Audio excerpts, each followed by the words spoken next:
The fluorescent lights hummed their endless song in the corridors of Edwards Air Force Base. Early morning, 5 a.m., when the halls belonged to the custodial staff. Margaret Chen had been pushing her cleaning cart down these same hallways for 12 years. She was 63 years old, with gray streaking her dark hair and hands that had grown strong from years of work that nobody really saw. She moved quietly through the administrative wing, the way she'd learned to move. Invisibly. It was easier that way. When people didn't notice you, they didn't make conversation. When they didn't make conversation, they didn't ask questions about your past. And Margaret's past was something she'd deliberately left behind, sealed up tight like one of the storage lockers she passed each morning. The base had changed a lot in 12 years. New aircraft, new personnel, new command structure, but the work stayed the same. Clean the floors, empty the trash, polish the windows, make everything shine for the people who actually mattered, the pilots, the engineers, the officers. Margaret had worked at the base long before she became a janitor. That life felt like it belonged to someone else now. She turned the corner near the Admiral's office on the second floor. Rear Admiral James Holloway had arrived 3 months ago. He was the type of man who moved through the world with certainty, who knew exactly how important he was. Tall, commanding, with a voice that filled rooms. The kind of man who'd had every door opened for him his entire life. Margaret was just finishing the office area when Admiral Holloway arrived early, before his usual time. He was with another officer, Captain David Rodriguez, one of the younger pilots she'd seen around the base. They were talking about a new training program. "We're bringing in top-tier pilots from all over the country," the Admiral was saying. "The very best, people who have proven themselves in combat zones, real warriors." Margaret kept cleaning, her head down. She'd learned the art of being in a room while not being in it. "We need to be selective," the Admiral continued. "This is advanced tactical flying, not for everyone, and certainly not for people who wash floors and push brooms." He laughed at his own words. Captain Rodriguez smiled politely. Margaret's hand paused on her microfiber cloth. She'd grown used to being dismissed. She'd made peace with invisibility years ago. But there was something about the way he'd said it. So certain, so dismissive, as if the nature of her job somehow reflected the nature of her person. She finished cleaning his office without looking at either man. As she pushed her cart into the hallway, she heard the Admiral say something else about the program. Something about how real soldiers didn't end up pushing brooms. How military excellence required a certain type of person, a certain background, a certain career path. Margaret continued down the hallway. Her shoulders remained straight. Her pace remained steady. But inside, something shifted. Something she'd kept locked away for 12 years had stirred slightly. That evening in her small apartment in Palmdale, Margaret sat in her living room in the darkness. The only light came from the moon filtering through gauze curtains. On the bookshelf, the one shelf she allowed herself to keep visible, were a few framed photographs. She turned them around the way she had every day for 12 years. One photo showed a younger Margaret. Different clothes, different life. Different name almost because she'd been a different person then. She was standing in front of an aircraft, an A-10 Thunderbolt II, the Warthog, the most beautiful machine she'd ever flown. She picked up the frame and held it in the darkness. Her hands, these same hands that now cleaned toilets and emptied wastebaskets, had once gripped the stick of a fighter aircraft. These eyes that now watched for spots on windows had once scanned radar screens and mapped out combat runs. Margaret set the photo down and closed her eyes. The past was past. She'd made a choice 12 years ago to leave that life, to disappear into ordinary work, to become invisible. It had been the right choice then. But was it still the right choice now? She thought about Admiral Holloway, so certain in his dismissal. So sure that the woman pushing a mop couldn't possibly be anything other than what she appeared. So confident that people fit into neat boxes, pilots and floor cleaners, officers and support staff. The next morning, Margaret did something she hadn't done in 12 years. She filled out an application for the Admiral's new training program, Advanced Tactical Flying, for experienced pilots who wanted to push themselves to the next level. The application form asked about her background, her experience, her history. Margaret stared at the blank spaces for a long time. Then she began to fill them in, truth by truth, year by year, call sign by call sign. She listed her 12 years of active service, her combat deployments, her decorations, her perfect safety record, her instructor certifications. All the things she'd left behind when she decided that being alive and invisible was better than being dead and remembered. She wrote carefully in her neat handwriting. She attached copies of her certificates and records. She wrote a personal statement about why she wanted to return to flying. The truth was complicated. It wasn't just about the Admiral. It wasn't just about proving something to a man who'd mocked her. It was about something deeper, a part of herself she'd tried to bury, but that had never really died. It was about the fact that she was 63 years old, and if she didn't do this now, she never would. She submitted the application electronically, using her real name. Margaret Chen, not the invisible woman, not the floor cleaner, but the pilot. That night she turned the photographs around on her shelf so they faced forward again, looking at the world, looking back at her. She'd spent 12 years hiding. Maybe it was time to stop. The base's training program coordinator was a woman named Colonel Sarah Martinez, in her late 50s, with the kind of sharp intelligence that came from decades of real experience. She was reviewing applications in her office when she saw it. Margaret Chen, former Air Force officer, former combat pilot, instructor certification, and for the past 12 years no military service, just a gap, a 12-year space on an otherwise exemplary record. Colonel Martinez leaned back in her chair, studying the application more carefully. The records attached were impressive, very impressive, but the gap was confusing. Officers with this kind of background didn't just disappear from military service. She decided to do something unconventional. Instead of putting the application through the normal review process, she picked up the phone and called Margaret directly. Ms. Chen, Colonel Sarah Martinez with the Edwards Air Force Base Training Program. I've been reviewing your application and I have some questions. There was a pause on the other end of the line. Then Margaret's voice, calm, steady, without inflection. Of course, Colonel, I'm ready to answer whatever you need to know. Your record is excellent. Your experience is exactly what we're looking for, but there's a 12-year gap. You left active service in 2013. Why? Margaret took a breath. This was the moment where most people would fabricate something, a family emergency, a health issue, something that would be understood and forgiven. I needed to disappear, Margaret said simply. The reasons are personal, but they're in the past now. Colonel Martinez respected the honesty in that answer. Can you tell me if there's anything in that 12 years that would disqualify you from flying? Drug use, criminal activity, anything like that? No, Colonel, nothing like that. I worked honestly. I kept myself in good shape. I read everything I could about new developments in aircraft. I stayed clean and sober. Why come back now? Another pause. Margaret chose her words carefully. Because I realized that hiding from your gifts is the same as wasting them, and I've wasted enough time. Colonel Martinez made a decision. I'm going to put you through the medical evaluation and the physical testing.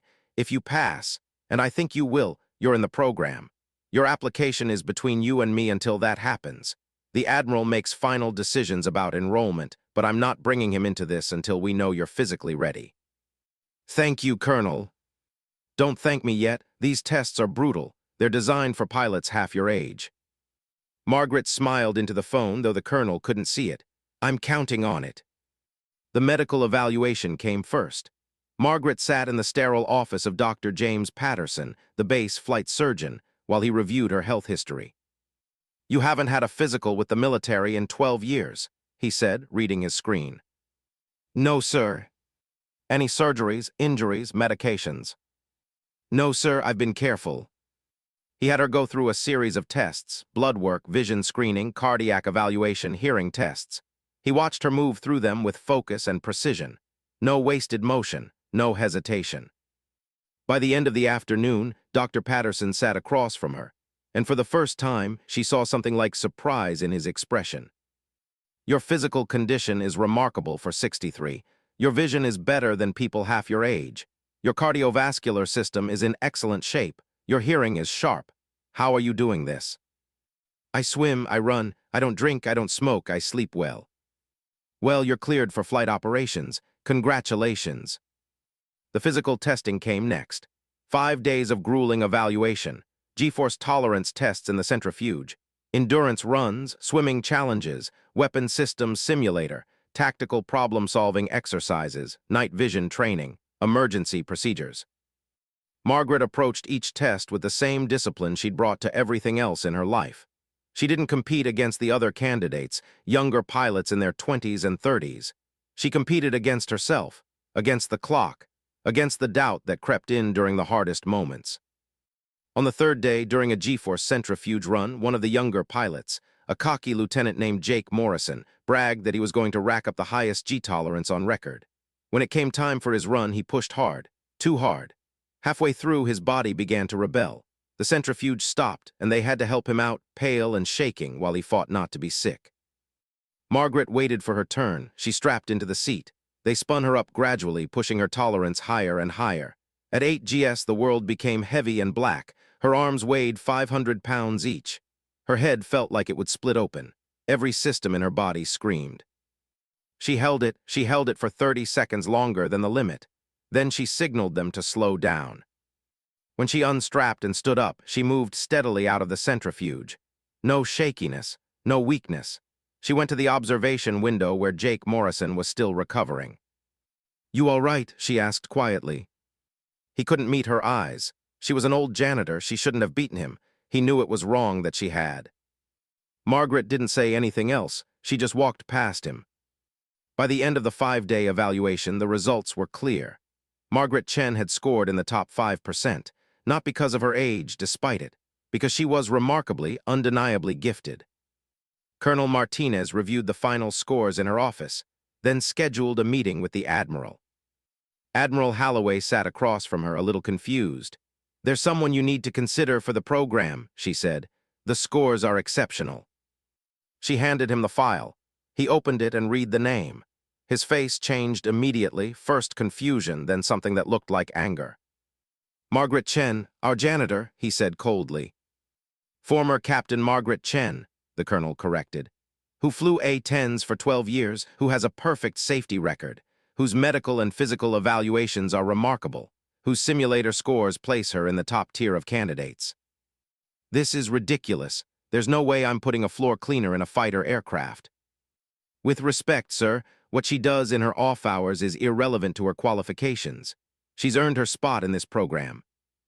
The Admiral stood up, his face hard.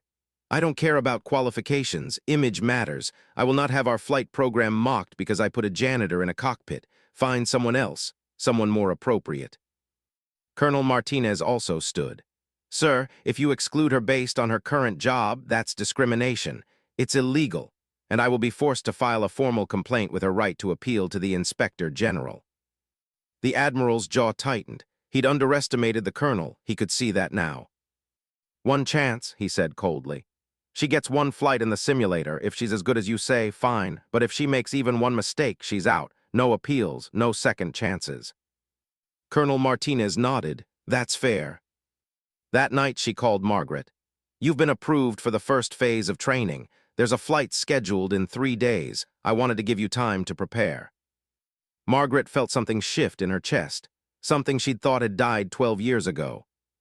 "Thank you, Colonel," she said quietly. "Don't let the Admiral's skepticism get to you. He's going to be watching. He wants you to fail." "I know.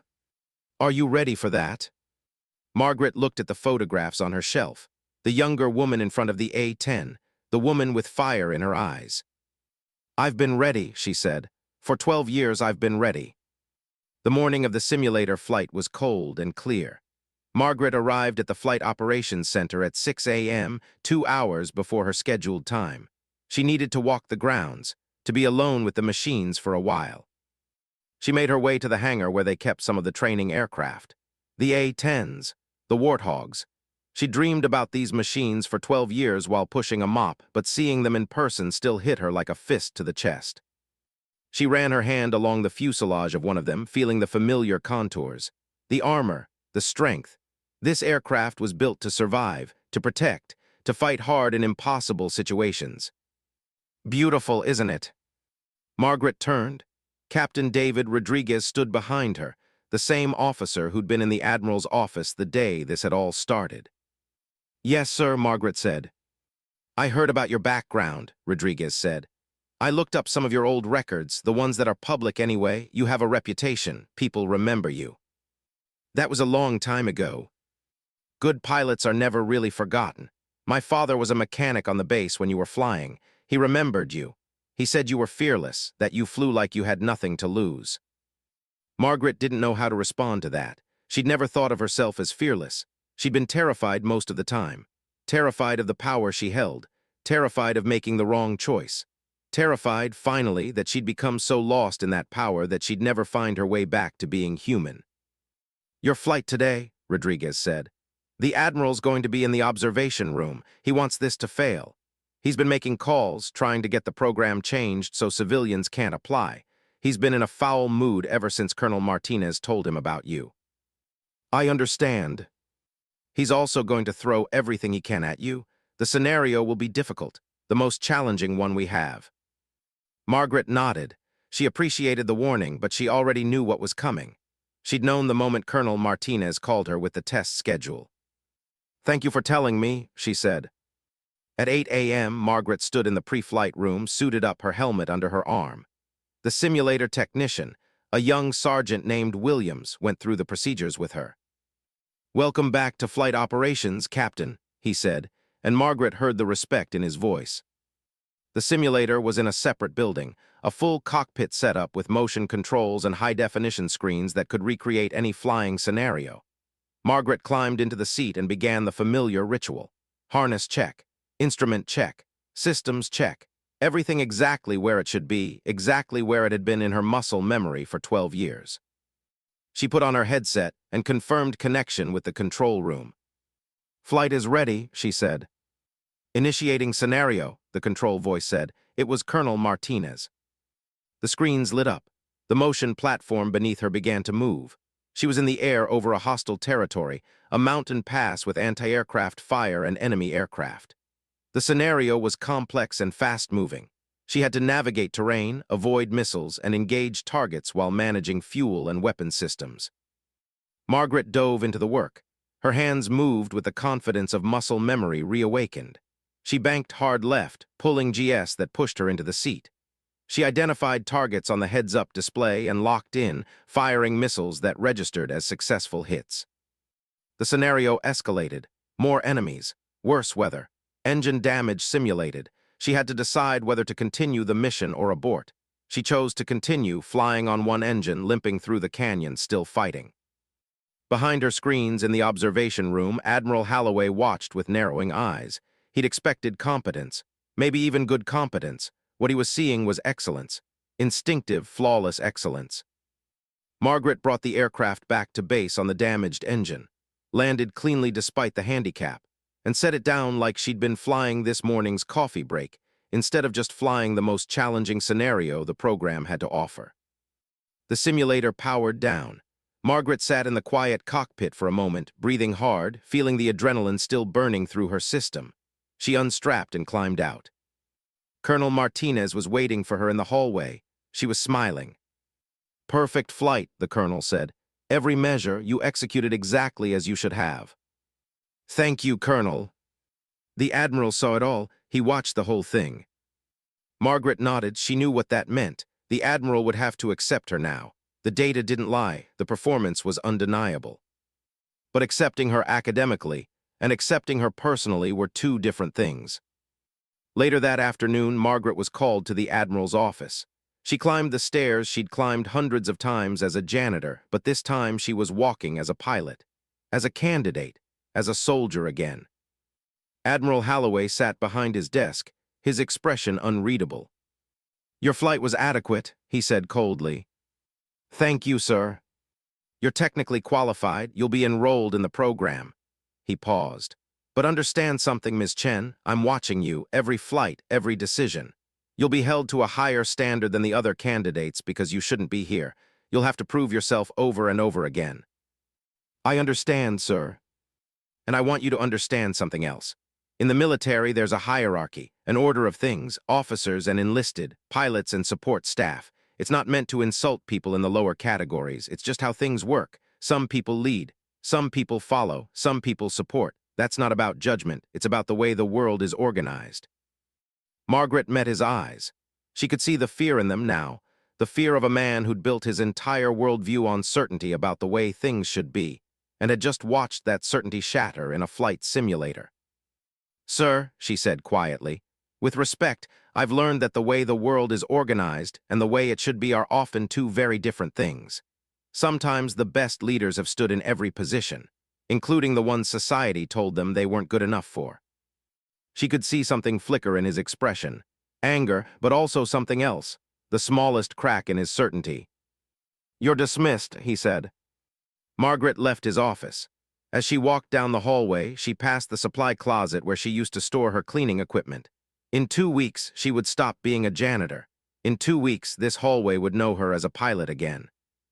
The first week of active training was brutal. Margaret trained alongside 6 other pilots, all male, all younger, all with recent combat experience.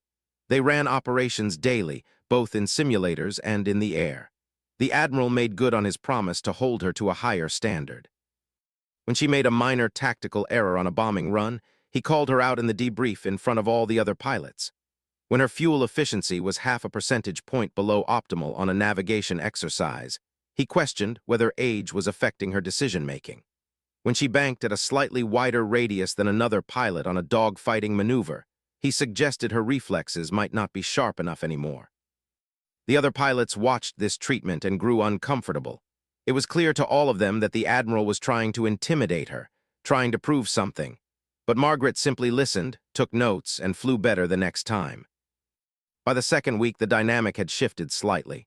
The younger pilots had begun to respect her, not because she was being mistreated. They wouldn't have respected her for just enduring that. They respected her because she was genuinely exceptional, because she never got defensive, because she treated the Admiral's harsh criticism the same way she treated a difficult maneuver, a problem to solve. Lieutenant Morrison, the cocky one from the centrifuge test, actually asked her for advice after one flight. "How did you pull out of that spiral so smoothly?" he asked. "You're thinking about the correction instead of feeling it," Margaret said. "The aircraft communicates with you through your hands. Listen to it instead of telling it what to do." He nodded, and the next time they flew together, his flying improved noticeably. Captain Rodriguez watched these interactions with interest. He began to talk to Margaret after flights, asking her about her background. She didn't reveal much, but he was intelligent enough to fill in the gaps from what he already knew. 2 weeks into the program, Rodriguez went to see Colonel Martinez in her office. "I need to tell you something," he said. "It's about the Admiral." Colonel Martinez gestured for him to sit. "What is it?" "I've been looking back through some military records. The Admiral has a history of conflicts with female officers. Nothing officially documented, but people talk. There was a woman major in his last command who was passed over for promotion 3 times despite excellent evaluations. She ended up leaving the service. Another woman pilot ended up reassigned after complaints about interpersonal conflicts with him." The colonel's expression hardened. "Why are you telling me this?" "Because I think he's trying to get Margaret to fail. And not just because of her age or her history. There's something about female pilots that sets him off, something personal." Colonel Martinez stood up and walked to her window, looking out at the flight line. "Thank you for this information. I'm going to look into it." What she found when she started digging was worse than she'd expected. The Admiral had been passed over for promotion to full Admiral 3 times. 3 times. His record was good, but there was a pattern that had concerned the promotion boards. A pattern of creating hostile environments for female officers. A pattern that had been overlooked, documented in private notes, and then overlooked again when the Admiral was moved to new postings. He was finally offered this command at Edwards partly because it was a less visible position, partly as a kind of last chance. If he messed this up, he'd be forced to retire. The training program had been his chance to prove himself, and then Margaret had applied. An older woman, a woman who'd been invisible and was now stepping into the spotlight. A woman who threatened everything the Admiral believed about how the world should work. Colonel Martinez knew what she had to do. She arranged a meeting with the base commander, General Thomas Way, and brought all the documentation she'd found. "This is a serious problem," General Way said, studying the files. "This needs to be addressed." "I want to be careful," the colonel said. "Margaret Chen is excelling in the program. Her performance is genuinely outstanding. But she's also being singled out for harder treatment, and I believe it's personal, not professional." "What do you recommend?" "Let the program continue normally, and let me handle the Admiral. He needs to learn that this behavior has consequences. General Wei nodded. Proceed, but carefully. We don't want to compromise the training program. That afternoon, the Admiral was called to the General's office. What happened in that meeting, nobody knew. But when the Admiral returned to the Flight Operations building, something had changed in his demeanor. He was still present, still watching, but the harsh treatment of Margaret had stopped. In the final week of the program, the Admiral stood in the observation room and watched Margaret fly a complex multi-aircraft formation mission with two of the younger pilots. She flew point, navigating them through difficult terrain, calling out corrections, managing the entire formation's tactical positioning.